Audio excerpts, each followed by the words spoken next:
Would you believe me if I told you that you actually can paint like Caravaggio? My name is Nick, this is my art channel, and today I'm going to try to prove it to you. Caravaggio has always inspired and fascinated me, so I finally decided to make a short masterclass in which we will explore the technique of this great artist and try to paint a master copy of a fragment of the painting David with the Head of Goliath, originally painted in 1607. I think it will be several videos because I won't be able to fit it all into one. Anyway, as usual, I start by toning the canvas, applying the imprimatur. As you know, the imprimatur is a layer of paint mixed with a thinner that is applied to the canvas or wooden board in order to get rid of the white at the very beginning of the work and provide a mid-tone from which you can move both towards the shadows and towards the light. Caravaggio approached surface preparation differently, and I will return to this a little later and talk about his method. After I applied the imprimatur and let the paint dry completely, I began to transfer the prepared drawing. It is worth noting that Caravaggio didn't make a preparatory drawing. Researches on his paintings suggest that he immediately sketched the outlines of the figures with a brush, correcting and modifying them as he went along. He used earth tones for this, so I also will use Burnt Umber, and immediately after transferring the drawing, I will begin creating a monochrome underpainting. X-ray images of Caravaggio's paintings give us some idea of how he worked.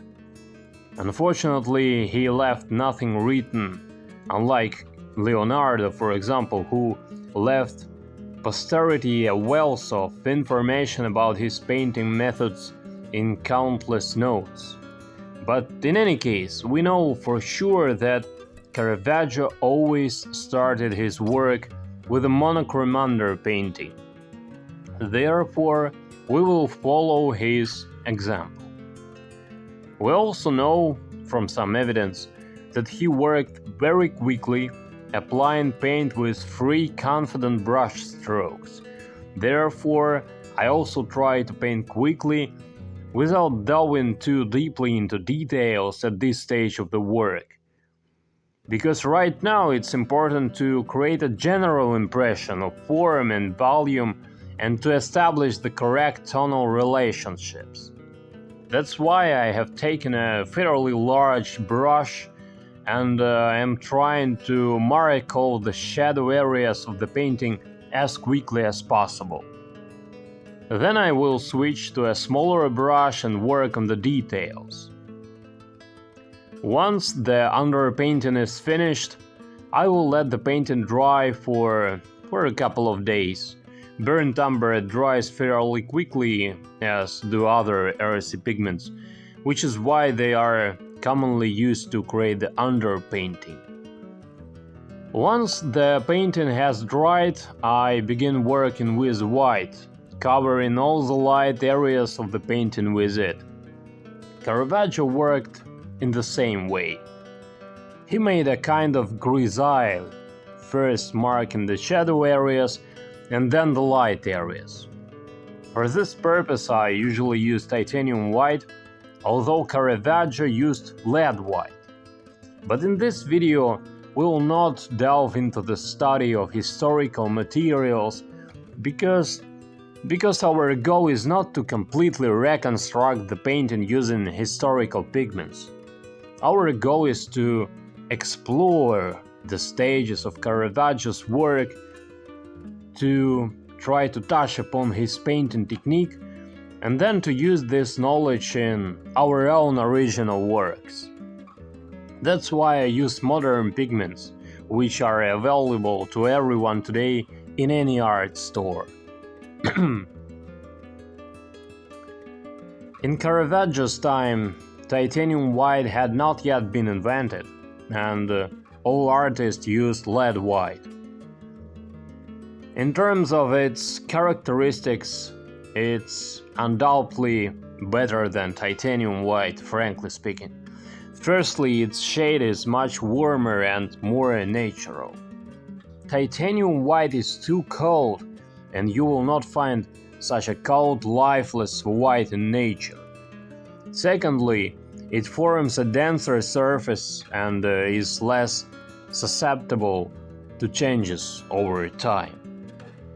And finally, the last advantage is that it dries much faster.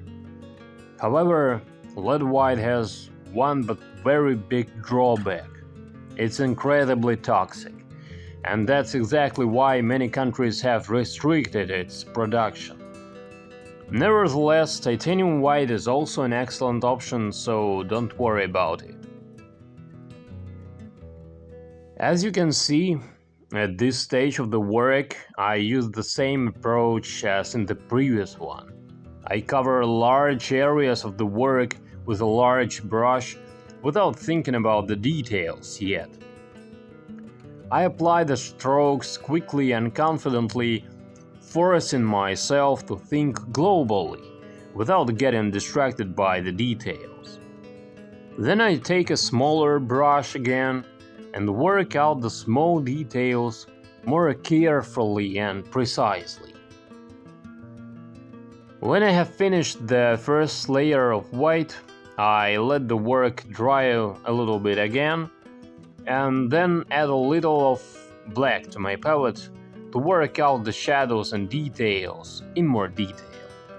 In addition, I will apply another layer of white to make the surface more uniform and smooth, to level out these large, rough strokes a little bit.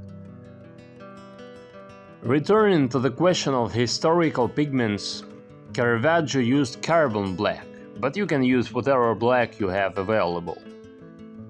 Remember, at the very beginning of the video, when we were talking about the imprimatur, I mentioned that Caravaggio used a different approach. I have to apply a colored imprimatur because for these demonstrations I buy cheap wooden panels which are already primered with a white acrylic primer, while Caravaggio introduced the base color he needed at the priming stage. That is, the primer, the base that he applied to rough, thick linen canvas, already contained the pigment of the required color. You understand the difference, right? The basis of Caravaggio's paintings is earthy, warm, brown tones, often reddish. Such colors are, in general, very characteristic of the Italian school. In my case, I used a mixture of burnt sienna and burnt umber for imprimatur to get closer to the shades used by great Caravaggio. And I think I succeeded. I mixed a very good shade of a base, and in fact, I hardly need to darken it at all. Caravaggio did the same thing. In some places he left areas of brown ground untouched, and you can see this for yourself by carefully observing his paintings. Anyway, we have gone through the steps that will allow us to easily create a good solid foundation for the future painting in Caravaggio's style. Let's list them again. Preparation of the canvas, applying a dark imprimatur, transferring the drawing, painting with burnt umber, then working with white, and then working with details. You may also notice that in the early stages of working on the painting, I created that dark, saturated background, which is very typical of Caravaggio's paintings. This technique, founded by Caravaggio himself, is called Chiaroscuro, which translates from the Italian as light and shadow.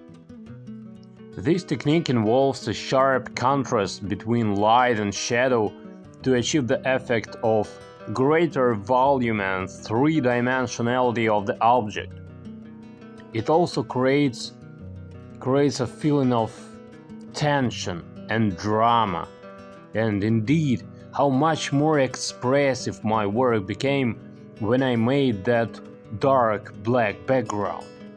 I believe that this is the key to Caravaggio's technique. It is this striking contrast that creates the gloomy and dramatic atmosphere so characteristic of all his works. Well, my friends, I think that's enough for today.